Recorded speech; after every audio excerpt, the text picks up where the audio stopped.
Hello and welcome back to Real World Magic. It's going to take a while for me to get used to saying that. My name's Neil Trigger, it says so down there. I'm going to be your magical host, and in today's video, this is unscripted by the way, but I'm going to be making a Mandrake. Now I know that unfortunately I haven't followed the whole of the process with filming. I've done some of it by all means, but I haven't done all of it yet.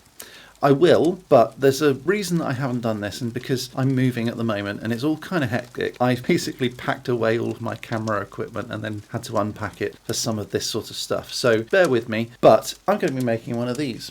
It's kind of cool. This is the final product, I guess. I've sculpted one, I've then taken a mould and I've made some more, so spoilers, but let's talk through it as we go. So the first thing I did was ball up some tin foil. I then smothered it in a bit of a skin, I suppose, of polymer clay. Now I'm using Super Sculpey, but that stuff's quite expensive, so any polymer clay that you can find, it should work just as well. There are lots of different techniques. I'm not going to go into the sculpting process. There's loads of videos on YouTube about how to do that. Once that's made, I then decided to make lots of copies of it, because I kind of guess that some of you guys might want one. So I might be wrong. I've not actually sold one yet, but let's see. So I wanted to make a two-part mould. The way that you do that is by taking the model itself, which is all sculpted and fine now, laying it down flat and then sculpting up to about halfway just to bury it in clay. All you want to do is just make sure that that's dead flat and that the line between the sculpture and the mud around it, I suppose, is nice and clean. I use wax-based clay for the submersing, is that a thing? And the reason that I do that is because it's able to be cleaned up quite quickly and easily. It's fairly moldable and it never really dries, which means that it doesn't bake hard. It won't be stiff and solid around my sculpture, so I should be able to get it off fairly easily. The other thing that I do is to make sure that the half that is submerged is the half with the least amount of detail, and I think that will become important a bit later and you'll see why. But what I wanted to do is to make sure that if anything gets submerged in that clay,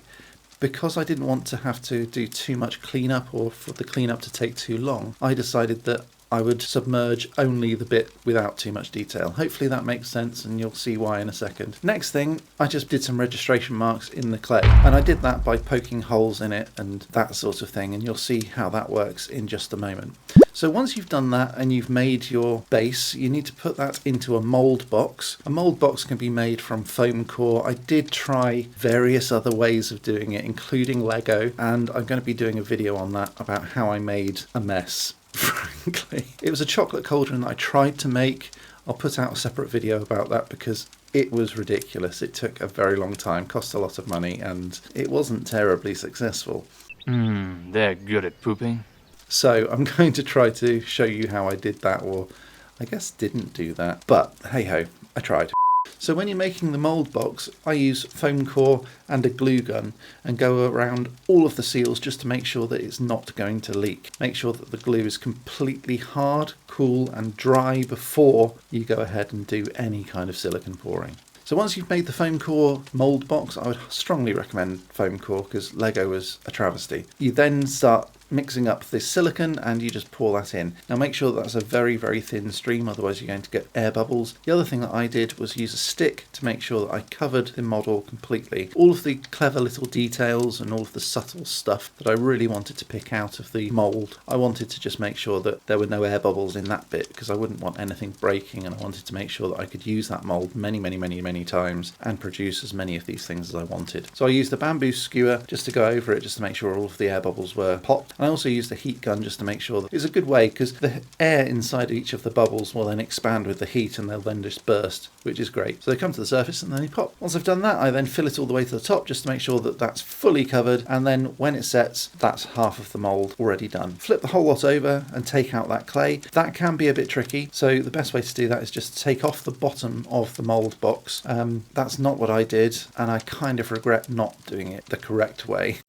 But that's the right way of doing it. So just slice off the bottom and then keep the sides intact and tight up against the mould. If you don't do that, you just have a bit more cleanup to do. It makes it a little bit more difficult, and also separating the two halves of the mould can be quite a challenge. Even if you use, like I did, loads of lubrication between the two layers, it can be quite awkward. So just be careful about that, and hopefully it'll all be fine. Cleanup can happen with a heat gun, something like that, but basically you just take off all of the clay. I used monster clay for this. I think I would probably use a softer plastiline next time. I've bought some, I haven't used it yet, but it does look an awful lot easier to use. So this has a lower melting temperature, which then means that it's a lot softer to work with, so it should be a lot easier to use in moulds in the future. Hopefully that's what I'm going to do anyway. So once it's all cleaned up and you've got one half of your mould already in the mould box, now the mould box at this point is just literally the frame, and it should be all the way to the top, so that if you were to pour in silicone straight on top of that, it would just go all the way to the top and it would encase your structure completely. Now the reason that you poked all those holes in the first place, they're called registration marks, and what you need to do now is to make sure that all of the little bits that are now standing up, because all the silicone went into those holes, they need to line up properly. That will happen automatically by pouring silicone over the top, but you need to make sure that you're able to separate those two halves of the mould. The way that you do that is with mould release. So you spray that all over the mould, all over the model, all over the silicone itself and the mould box. Now this is still going to mean that it will grip, but it won't grip anywhere near as much as silicone on silicone would, because those two things, they stick. Silicone naturally doesn't stick to anything except for itself, but when it does stick to itself, it sticks really, really well, so be very, very careful. So spray it all over with loads of mould release, and I did a huge amount of mould release on my model, almost emptied like half a can, so do that in a well-ventilated area. Once you've done that, just pour like you did last time, making sure all of the air bubbles are out all the way to the top. I also actually extended my mould box because there wasn't quite enough room, and that's just because of the way that I did it. But if you do it the way that I'm telling you to do it rather than the way that I did it, you should be fine. Now a little tip that I've made up myself, I don't know whether it's anywhere else, but I've not seen it anywhere else, is I took a Sharpie marker, and before I poured the second lot of silicone, I just went round the whole outside of the half of the mould that I've just made. The reason I did that was because that way then from the outside I should still be able to see that Sharpie line, and I could. It was fantastic. It worked brilliantly, and I'll explain why I did that in a second. Okay, so you're ready to pour. Just make sure, just like you did last time, that any small detail areas are brushed in with a stick. Don't use a brush, by the way, because that will cause almighty problems. You won't be able to get silicone out of a brush particularly well because of the high surface area. Use a heat gun to pop any kind of bubbles, and then just make sure it goes all the way up to the top and it covers everything with probably at least a centimetre of silicone, just to make sure that it won't break when you pull it, because you're going to need to be quite rough with this when you demould it. Just leave the silicone to dry, and once it is, it's time to demould, and you have to take apart the whole box, I'm afraid. Sorry about that. That foam core is going to be thrown in the bin afterwards. Next up, we need to take the box apart, so give it a bit of a yank, maybe even a heat gun just to get rid of that glue. Once you get to that point where it's now just a solid block of silicone with a model somewhere inside, but you don't necessarily know exactly where that mould line is, you know it's roughly halfway. Well, the good thing is about this method, you should be able to see from the side of the mould exactly where you put that Sharpie line. That's where you need to start picking at it and pulling. Now you've got to be fairly rough with this. Don't worry, the silicone probably won't rip. It's very unlikely to rip, especially with the thicknesses that you're dealing with. So be fairly brutal with it and try to pull this thing apart. And as long as you've used the correct mould release, it should come apart fairly easily. You might just need to jig it a little bit. Just make sure that you go around all the way first. So once you get into it, you should be able to just pop out the model, really go to town on that mould, and it should just pop apart. Once it has popped apart though, just leave them apart for maybe a couple of hours just to make sure that it's fully cured, and that way then when it comes back together again, it will fit like a glove. Better than a glove. It'll be absolutely perfect and come together really, really nicely. The other thing that you might want to do is to use rubber bands or elastic of some sort just to keep those two parts together when you're doing it. Now I've gone through an awful lot of stuff about how to make the mould box, so I'm not going to go into too much detail about all of that side of things. But once you've got the model itself, you can duplicate that in resin, which is what I've done. You can also get some leaves and things like that. I bought mine from IKEA, and I used super glue to put it all together. Now there's loads of really cool tips that I can show you with super glue. Super glue actually goes off with bicarbonate of soda. It just goes off like really fast. So baking soda, that sort of thing, has all of those ingredients in it, and it just goes off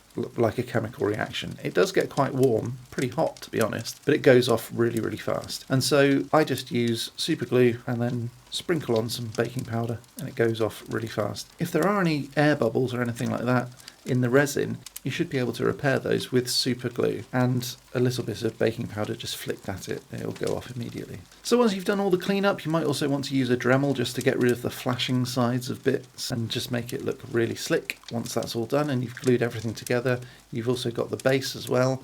So you glue the Mandrake between the base of the IKEA flower where I bought it and the top of the IKEA flower, which then goes in the top of the Mandrake, and you just glue the whole lot together using that baking powder technique just to harden that super glue really, really fast. And it basically acts like an epoxy resin, which is fantastic. It does work really well, honestly it does. If you put the baking powder into a plant pot with a small hole on the bottom, it acts like a directional shaker that you can then tap the flower pot. It then dispenses the baking powder exactly where you want it and sets that super glue really quickly and easily. Because the worst thing you have is super glue on your fingers. It's really horrible. It's like a plastic and it glues your fingers together really, really tightly. So if you can make that super glue go off really fast, then it stops becoming tacky as well because of the powder element. There's more surface area and it means that you can keep your fingers nice and clean, which is great. Okay, so next on to priming and painting. I used a grey primer. You can use pretty much any colour, it doesn't really make much difference. And once you've done that, you can paint it any colour you want. I just used lots of glazes, lots of dry brushing techniques, and just made it look like this. The only thing that I did think was really super awesome was the black eyes, which I painted completely black. I then used a cocktail stick just to dab on a little white dot in the eye just to give it a bit of reflection, and then I gloss covered the eyes just to make sure that they were really popping. Yeah. So here is my final Mandrake. What do you think? Let me know down in the comments. Please do give me a big thumbs up. Hopefully you liked it. It tells YouTube it was a good video and more people should see it. Also consider subscribing and ding that bell. By dinging the bell it means that you won't miss out on a single magic minute. A massive shout out to these wonderful people. They help me out every single month. They're my patrons and members from YouTube and Patreon, and you can become one of these wonderful people down in the comments. There's a link down there, so just follow it and stuff. Also my cocktail book on Kickstarter, the link is down there. It's doing really well. I think it's probably going to be funded, so if you want to support me, please do. Thank you ever so much. Please, please do. Okay, I'm going to be back next time with some more magical awesomeness, but until next time, as always, Stay magical.